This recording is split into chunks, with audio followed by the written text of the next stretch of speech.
Assalamu alaikum. Today in this lecture we'll cover an example of how to find the derivatives, first order derivative or second order derivative by using the numerical differentiation, the formula of the numerical differentiation.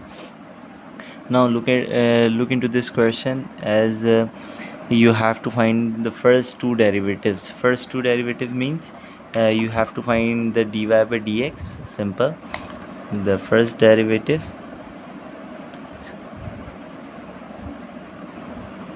and the second order derivative. Maybe in some question you will ask to find the velocity and acceleration of the function if the data points are given as in the form of time and displacement and so तो जहन में रखिएगा ये कुछ भी हो सकता है, मतलब किसी केस में जो है वो मे बी ये रेट ऑफ फ्लो भी हो सकता है. First order derivative rate of flow के तौर पे भी रिप्रेजेंट किया जा सकता है. Maybe in some case it will represent the velocity और acceleration. Maybe in some case the velocity and acceleration of a fighter jet plane और समथिंग. मतलब एप्लीकेशन पॉइंट ऑफ व्यू से तो आप कुछ भी कर सकते हैं यहाँ पर. और मे बी कि आपको कोई फंक्शन गिवन हो. यहाँ right now we have some data points as a numerical value. ठीक है ना, नंबर फॉर्म में जो है वो आपको यहाँ पे गिवन है. लेकिन ऐसा भी तो हो सकता है कि आपको कोई फंक्शन गिवन हो.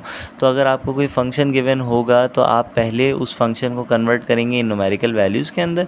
वो सिंपल है, आपको मैंने लास्ट लेक्चर के अंदर बता दिया था कि किस तरीके से आप टेबल का ऑप्शन यूज़ करेंगे कैलकुलेटर में. टेबल का ऑप्शन यूज़ करके उसके फंक्शन को आप डिफ़ाइन करेंगे. फंक्शन डिफ़ाइन करने के बाद वो स्टार्ट वैल्यू पूछेगा, एंड वैल्यू पूछेगा, स्टेप पूछेगा, क्या स्टेप कंडक्ट करना है, आप किस स्टेप के साथ जो है वो कंटिन्यू करना है. तो वो आपको पूरा एक टेबल जनरेट करके दे देगा, बिल्कुल ऐसा ही table. Now the first task, the first question is कि आपको किस वैल्यू के ऊपर फाइंड करना है. तो मैं यहाँ पे अगर लेट सपोज कहता हूँ कि you have to find first two derivative of y. ये मैंने कह दिया this is the first derivative and this is the second order derivative at x equal to 1.1. यानी 1.1 पे आपको बेसिकली फाइंड करना है. मे बी कि ये 1.1 के अलावा कोई और सी वैल्यू भी हो सकती है. 1.9 भी हो सकती है, 1.95 भी हो सकती है, 1.13 भी हो सकती है, कुछ भी वैल्यू हो सकती है. अब इसका क्या काम है, ये चीज़ जो है वो हम समझते हैं कि 1.1 का क्या काम होगा, या इसको देखते हुए हम कौन सी डिफ्रेंसीशन अप्लाई करेंगे ये बाद में हम देखेंगे. पहले ज़रा एक टेबल डिफरेंस टेबल अगर हम इसका बना लें तो देखिए डिफरेंस टेबल बनाने के लिए आप क्या करेंगे. सिंपल आपने x की वैल्यूज़ जो है वो यहाँ लिख ली. 1, 1.2, 1.4, 1.6, 1.8 एंड 2. सिमिलरली y की वैल्यूज़ आपने कॉरस्पॉन्डिंग जो भी हैं वो यहाँ लिख ली. 0.1280, 0.5440, 1.2960, 2.432 and 4. ठीक है, these are the values of may be के ये भी ज़ीरो यहाँ पर हो कि 4 डेसिमल प्लेसेस तक जो है वो आपको वैल्यूज़ ये यहाँ पे y की डिफ़ाइन की जा रही. Now we have to first generate a difference table है. So the first differences between these values will B.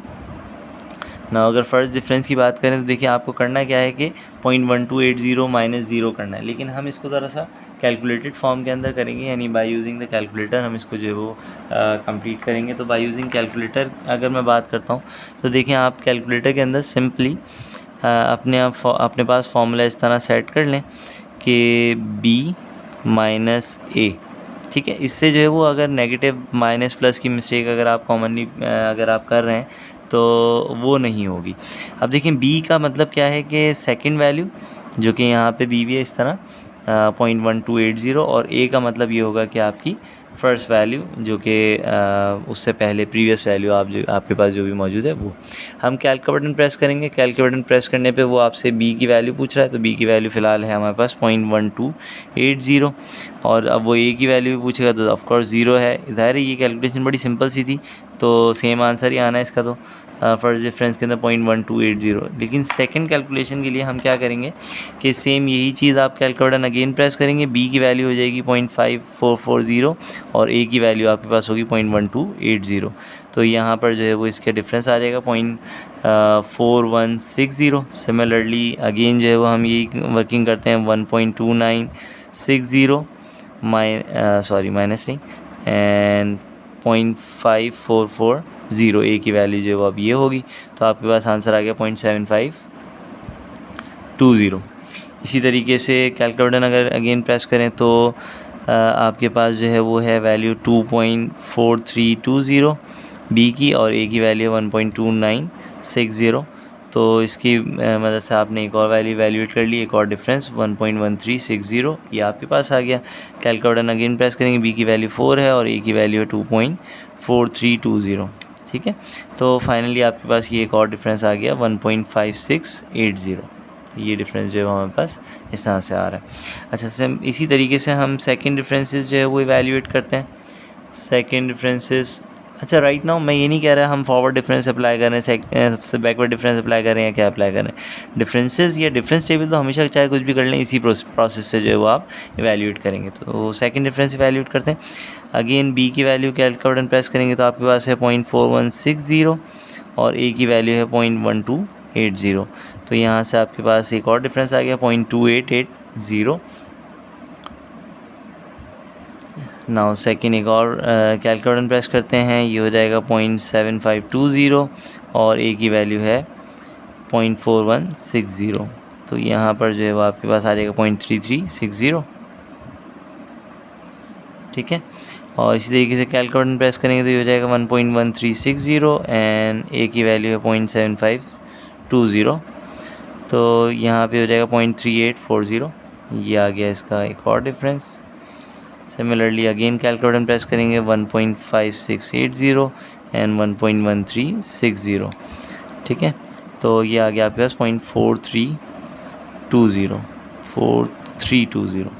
ठीक है, अच्छा मैं थोड़ी देर के लिए वीडियो पॉज कर रहा हूँ, होपफुली कि मैं चाहूँगा आप भी पॉज करें और इस टेबल को कंप्लीट करें और फिर आखिरी में जो है वो मैच कर लीजिएगा कि तमाम वैल्यू सेम आ रही हैं या नहीं आ रही। ठीक है, नाउ आप देख सकते हैं कि ये टेबल कुछ इस तरीके से जनरेट हो रहा है। ये इत्तेफाक है हमारे पास कि थर्ड डिफरेंस की वैल्यूज जो है वो आपके पास कॉमन सेम आ गई हैं और fourth difference of course will be 0 and fifth difference is also 0। तो देखिए ये एक टेबल आपके पास जनरेट हो गया। नाउ आपसे ये कहा जा रहा है कि आप जो है वो 1.1 जो डेरिवेटिव आपको फाइंड करना है वो 1.1 पे फाइंड करें। देखिए आपके पास जो वैल्यूज़ हैं वो कुछ गिवन है 1, 1.2, 1.4, 1.6, 1.8 और 2। अच्छा, ये जो y की वैल्यूज़ गिवन है ये कॉरिस्पॉन्डिंग वैल्यूज़ हैं, यानी हमें पता है ना कि y is a function of x, यानी कोई फंक्शन होगा जिस फंक्शन के अंदर अगर मैं 1 सब्सटीट्यूट कर रहा हूँ तो बेसिकली आंसर 0 आ रहा है। फंक्शन में अगर 1.2 सब्सटीट्यूट कर रहा हूँ तो आंसर 0.1280 आ रहा है। लेकिन ये डेरिवेटिव्स इवैल्यूएट नहीं कर रहे हैं, मतलब अक्सर क्वेश्चन में जो है वो स्टूडेंट ये कंफ्यूज हो रहे होते हैं कि शायद ये डेरिवेटिव्स हैं, ये डेरिवेटिव्स नहीं है। ठीक है ना, आपको सिर्फ और सिर्फ फंक्शन की वैल्यू गिवन है। बहरहाल हमें क्या करना है, हमें तो डेरिवेटिव की वैल्यू फाइंड करनी है, यानी एफ डैश ऑफ एक्स आपको फाइंड करना है, या आप ये कह लें कि एफ डैश ऑफ 1.1 आपको फाइंड करना है। इसी तरीके से एफ डबल डैश ऑफ 1.1 ये आपको फाइंड करना है। तो आप ज़रा गौर करें कि 1.1 जो है वो किस वैल्यू के करीब है, 1 के करीब है, 1.2 के, 1.4 के, 1.6 के, 1.8 के या 2 के। ऑफ कोर्स 1.1 जो है वो कोई बिटवीन दिस 1 एंड 1.2 यहाँ कहीं होगी इस पॉइंट पर। ठीक है, तो that means 1.1 is near to, मैं यहाँ पे ये स्टेटमेंट लिख रहा हूँ, 1.1 is near to initial value of x। Last lecture में भी ये बात हमने करी थी। Since 1.1 is near to the initial value of x implies that we will apply forward differentiation, यानी हम जो है वो फॉरवर्ड डिफरेंशिएशन फार्मूला अप्लाई करेंगे, क्योंकि आपके पास जो वैल्यूज़ आ रही है 1.1 जिस पे आपको इवैल्यूएट करना है वो 1 के करीब है। मे बी कि आपको इवैल्यूएट 1 पे भी करना पड़ जाए। ठीक है, ऐसा भी तो हो सकता है, ज़रूरी थोड़ी कि खाली 1.1 पे 1 पे करना पड़ जाए तो भी यही काम करना पड़ेगा, सिर्फ x की जगह यहाँ पे 1 रखा जाएगा फिर। अच्छा, अब जो है वो आप देखें कि क्योंकि हम फॉरवर्ड डिफ्रेंशिएशन अप्लाई करेंगे यहाँ इस एग्जाम्पल में, तो that means this first difference can be represented as del y, the second difference will be represented as del square y, this will be del cube y, this will be del 4y and del 5y.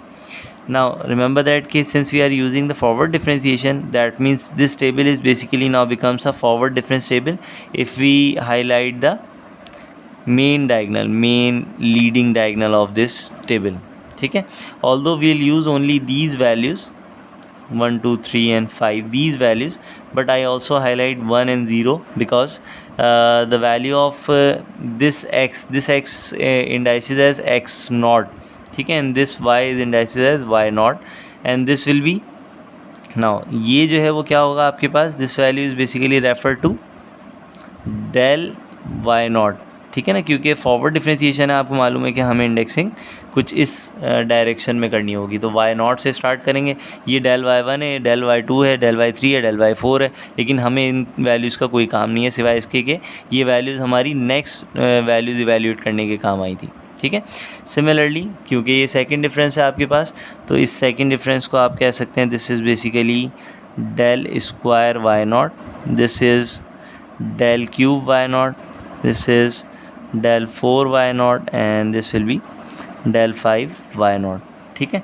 तो मैं summarise कर रहा हूँ यहाँ पे तमाम values जो है ना वो आपके पास लिख रहा हूँ कि del y नॉट आपके पास आया है 0.1280, del स्क्वायर y नॉट आपके पास आया है 0.2880, del क्यूब y नॉट आपके पास आया है 0.0480 एंड del 4y नॉट आपके पास 0 आया है and del 5y naught is also 0. Remember that कि x naught is equals to 1 here. इस x नॉट की ज़रूरत क्यों है, क्योंकि आपको मालूम है कि हमारे फॉरवर्ड डिफ्रेंशिएशन के फॉर्मूले में p की वैल्यू भी इवैल्यूएट करनी पड़ती है और p की वैल्यू होती है आपके पास x minus x not divide by h, ठीक है। तो उस हिसाब से जो है वो हमें सारे काम करने होंगे। बहरहाल यहाँ तक तो हमने देख लिया। अब हम फॉरवर्ड डिफरेंस टेबल जो है उसके लिए फॉरवर्ड डिफ्रेंशिएशन के लिए जो फॉर्मूला यूज़ होगा हम वो लिखते हैं और फिर उसके बाद अपनी कैलकुलेशन कंप्लीट करते हैं। सो फॉरवर्ड डिफरेंस का आपके पास फॉर्मूला था dy by d x is equals to 1 divided by h। First order forward difference के अंदर फर्स्ट ऑर्डर डेरिवेटिव का फॉर्मूला आपके पास ये था into del y naught plus del square y naught divided by 2 factorial into 2p minus 1 plus del cube y naught divided by 3 factorial into 3p square minus 6p plus 2 plus del 4y not divide by 4 factorial. अब देखिए मैं लिख तो रहा हूँ लेकिन आपको मालूम है कि del 4y नॉट हमारे कैलकुलेशन के अंदर 0 आया था। अगर 0 नहीं आया होता तो हम ठीक है ये वाली टर्म भी इवैल्यूएट करते, लेकिन अगर 0 आ गया तो हमें मालूम है ये पूरी टर्म ख़त्म हो जाएगी ना 0 से मल्टीप्लाई होने के बाद। तो बहरहाल आपके पास आई थी 4p cube minus 18p square plus 22p minus 6 plus del 5y not और डिवाइड बाय 5 फैक्टोरियल था, इसके साथ भी एक पूरा फैक्टर जो है वो मल्टीप्लाई हो रहा था plus up till so on. Now we can say here कि since these values will be 0 because del 4 the fourth difference of this y the values of y is 0, similarly this term will also becomes 0. So we just have to calculate these three terms in which we first required the value of p. So the value of p was defined by, we know that the p is equals to x minus x naught divided by h, ठीक है ना। देखिए इसमें x value of x क्या है, value of x वो value है जिस पे आपको फाइंड करना है। बेसिकली हमारे पास है वैल्यू ऑफ x 1.1, अगर यहाँ पे वैल्यू ऑफ x 1.135 होती तो हम 1.135 रख देते। माइनस x नॉट आपके पास इनिशियली स्टार्ट हो रहा था हमारे टेबल में 1 से, तो हम 1 रखेंगे। Step size h, step size कितना है ज़रा आप गौर करें स्टेप साइज़ के हवाले से कि आपने क्या लिखा है स्टेप साइज़ में कि जो x की वैल्यूज़ हैं डिफ़ाइन, मैं दोबारा से क्वेश्चन आपके सामने रखता हूँ कि x की वैल्यूज़ हैं 1, 1.2, 1.4, that means the difference between these two values is 0.2। Similarly the difference between these two values is also 0.2, the difference between these two values is also 0.2। So basically step size is a constant difference if you are generating a table for a equally spaced data, then step size is basically constant in all the terms of all the values of x. So we have h equal to 0.2 here, ठीक है, h equal to 0.2. The h is basically defined as step size. Step size is remember that step size is always defined for the values of x or the independent variable. So we just have to calculate the value of p here now. The value of p is 1.1 minus 1 is 0.1 divided by 0.2, so the answer will be 0.5. ठीक है, the value of p is 0.5 here. The value of h, सारी चीज़ें अब हमारे पास मौजूद हैं. We can calculate dy by dx at x equal to 1.1 will be equal to 1 divided by h is 0.2. Del y naught की value हमने evaluate करी थी, जो हमारे टेबल में लिखी हुई थी. डेल वाई नॉट की वैल्यू आपके पास है 0.1280 plus del square y naught ये है आपके पास 0.2880 डिवाइडेड बाय 2 फैक्टोरियल, तो 2 फैक्टोरियल 2 के इक्वल होता है, into 2 into 2.5 minus 1, 2p minus 1 था तो p की वैल्यू मैंने 0.5 यहाँ रख दी, plus del cube y naught divide by 3 factorial, तो डेल क्यूब वाई नॉट आपके पास आया था 0.0480 डिवाइडेड बाय 3 फैक्टोरियल इंटू यहाँ पे अब आपके पास कुछ इस तरह से हो जाएगा 3 into 0.5 square minus 6 into 0.5 plus 2. ठीक है, तो this will be the calculation. Now we just have to calculate these value in a numerical form. आपको कैलकुलेटर में रखना है और आपको फाइनली आंसर जो कुछ भी है वो इसका इवैल्यूएट करना है. मेरे पास जो आंसर आ रहा है वो मैं लिख देता हूँ यहाँ पर कि फाइनल आंसर इसका क्या आएगा. सो आप देख सकते हैं कि इस स्टेप में 1 डिवाइड बाई 0.2 अगर आप करेंगे 5 आंसर आ जाएगा. 0.1280 मैंने ऐसे ही लिख दिया यहाँ पर, क्योंकि 2 into 0.5 is 1 minus 1 is 0, so answer 0 हो गया आपके पास. और इसकी कैलकुलेशन का आंसर आपके पास -0.0020 ये आ रहा है. ठीक है, तो आपको जस्ट इन दोनों को ऐड सब्ट्रैक्ट करा के और 5 से मल्टीप्लाई कराना है. तो 5 is just multiplied by 0.1280 minus 0.0020, ये हमें बेसिकली काम करना है. तो फाइनल आंसर आपके पास आ गया यहाँ पर 0.63. ठीक है, the value of the derivative, the first derivative at x equal to 1.1 is 0.63. Now second order derivative के लिए आप क्या करेंगे, सेकेंड ऑर्डर डेरिवेटिव का सिंपल फार्मूला यूज़ करेंगे हम यहाँ पर, और उसी के लिए जो भी कैलकुलेशन जो भी p की वैल्यू है वो सब्स्टिट्यूट करेंगे और सेम वही कैलकुलेशन परफॉर्म करेंगे. So the formula for the second order derivative that we had derived is 1 divided by h square into del square y naught plus del cube y naught into p minus 1 plus del 4 y naught divided by 4 factorial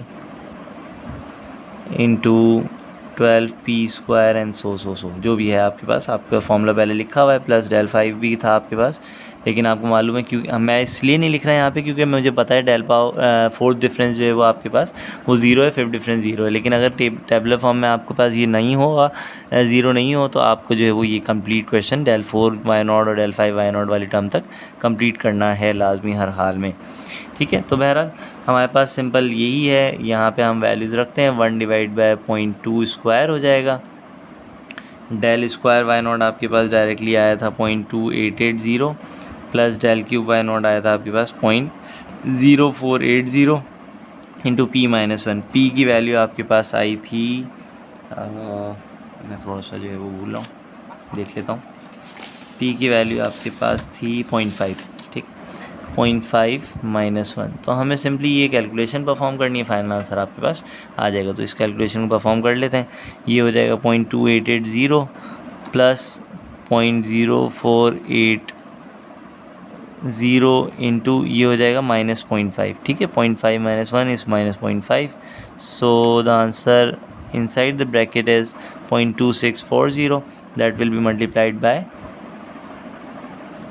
1 divided by 0.2 square. So 0.2 square जो आपके पास आ रही है value, 1 divided by 0.2 square, तो ये है 25. That will be multiplied by 0.2640. So answer is finally answer is 6.6. ठीक है, the second order derivative of y at x equal to 1.1, तो 6.6 आ गई. ठीक है, अब आप देखें ज़रा गौर करें. मेरा मोबाइल गिर गया. ज़रा गौर करें कि इस तमाम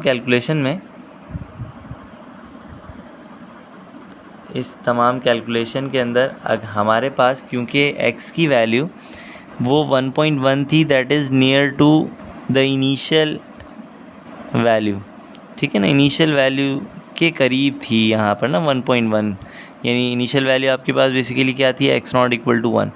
that's why we apply forward differentiation. लेकिन अगर आपको कहा जाता find first two derivative at x equal to 1.9, let's suppose in this same scenario 1.935 or any other value, so this 1.935 is basically near to last value. So the last value means here we have I think x5, because the value starts from x0 and total number of data points are 6, so x5. तो basically आपको इस condition में अब आपको backward differentiation का formula apply करने पड़ते हैं। बैकवर्ड डिफरेंशिएशन में फर्स्ट ऑर्डर डेरिवेटिव जो भी था वो और सेकंड ऑर्डर डेरिवेटिव जो भी था वो। तो एक क्वेश्चन और देखते हैं जिसमें मैं अब बैकवर्ड डिफरेंशिएशन करूं और फॉरवर्ड डिफरेंशिएशन की ज़रूरत उसमें ना हो। इस वाले क्वेश्चन के लिए आप find first two derivative at x equal to 1.935 ये खुद से कंप्लीट कर लीजिएगा बैकवर्ड डिफरेंशिएशन के लिए। एक क्वेश्चन और मैं जो है वो मैं सॉल्व करा देता हूँ आपको, ताकि वो सिर्फ बैकवर्ड डिफरेंशिएशन से किस तरह वर्किंग होगी वो देख लें आप। Now I am reading the question here. A jet fighters position on an aircraft carriers runway was timed during landing, and the time and the distance or displacement in meters are given as in this question. Time is given as in seconds and displacement y is given as in meters. At zero time basically जहन में रखिएगा कि the time where we starts measuring और collecting the data, ठीक है, is consider to be zero time. Let suppose अगर आप 9:30 पे जो है वो अपना डाटा कलेक्शन स्टार्ट करें तो 9:30 पे आप ज़ीरो उसको कहेंगे।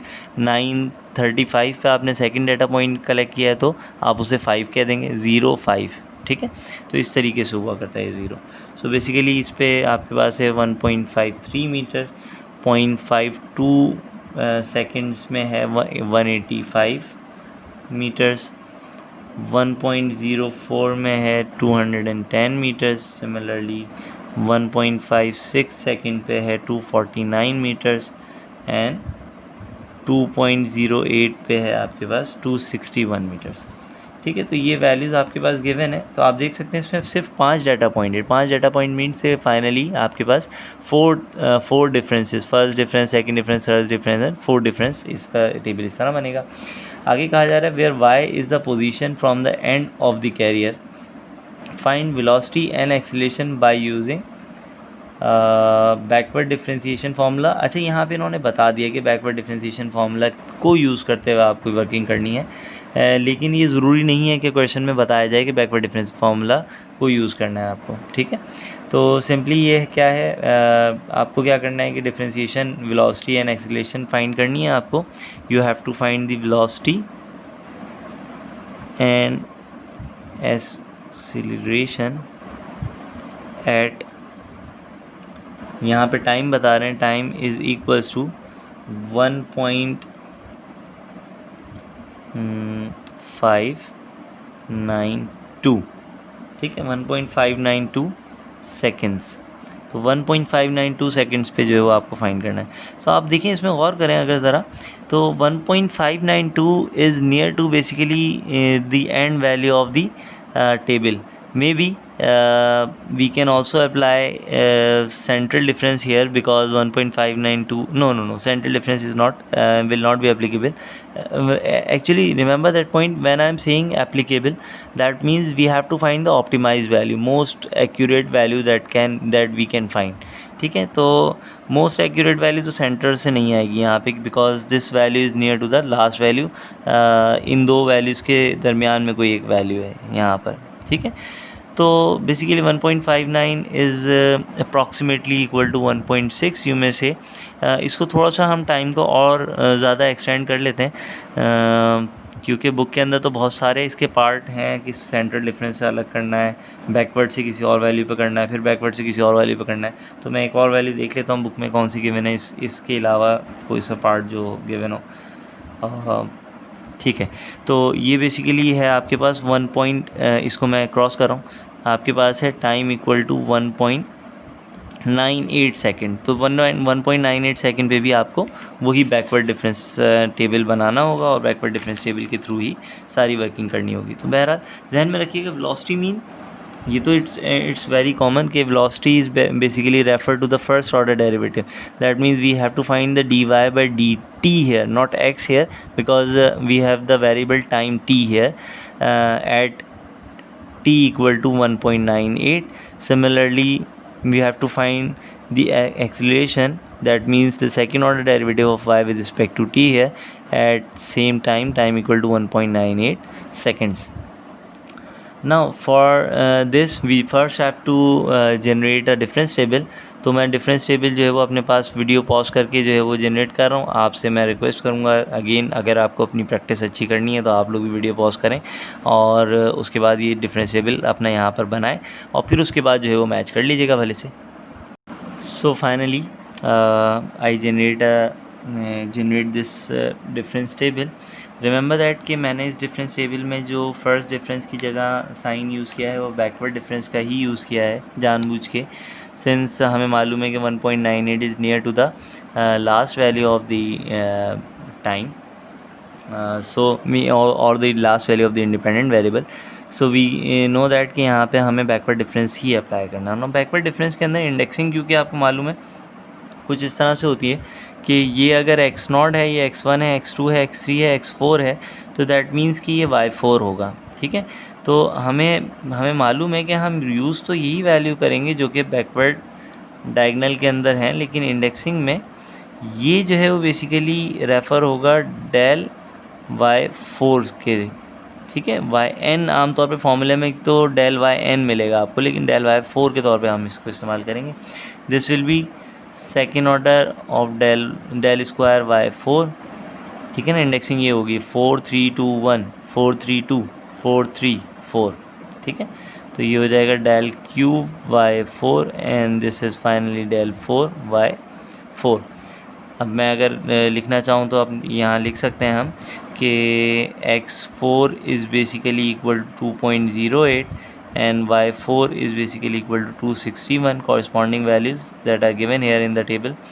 So we generate a difference table and find that the first backward difference is 12, the second backward difference is minus 27, the third backward difference is minus 41, and the fourth backward difference is minus 213.47. So these are the values that we have to put in our formula of backward differentiation. So using the backward differentiation formula, I'll just mention the formula here and you will have to complete the calculation. Okay, remember that कि यहाँ पे मैं सारी calculation perform करके आपको नहीं दिखा सकता या फाइनल फार्मूला फाइनल आंसर क्या आ रहा है ये सारी चीज़ें नहीं दिखा सकता, बस सिर्फ मैं फार्मूला लिख रहा हूँ एक वो भी एक फार्मूला फर्स्ट डिफरेंस का, वरना अदरवाइज़ आपको जो भी फार्मूला चाहिए वो प्रीवियस लेक्चर से आप देख सकते हैं। That dy by dx, the backward difference formula for the first order derivative is same as that of 1/h into del y n होता है आमतौर पे इन जनरल, लेकिन हम यहाँ 4 लिखेंगे बिकॉज वी नो दैट कि हमारे पास x4 तक ही वैल्यू x4 या y4 तक ही वैल्यूज़ थी।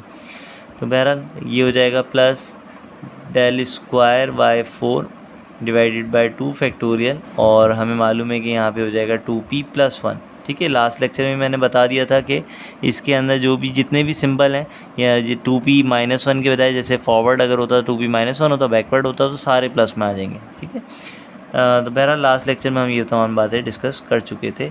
Del cube y4 divided by 3 factorial into this can be written as 3p square plus 6p + 2 plus and del 4y4 divided by 4 factorial into 4p cube plus 18p square plus 22p plus 6 plus up to so on. We know that कि हमारे पास आगे की values नहीं है, that means कि हमें यहाँ पे लाजमी ट्रंकेट करनी होगी अपनी इस सीरीज़ को, और हमारे आंसर के अंदर ट्रंकेशन एरर वो लाजमी मौजूद होगा। So you just have to substitute the value hair.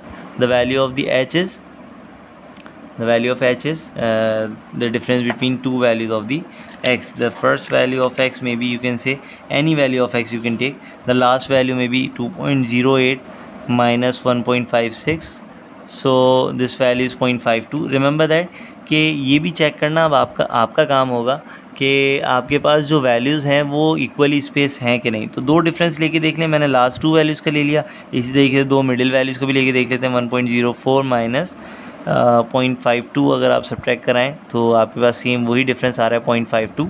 तो ये इसका मतलब इक्वली स्पेस तो है।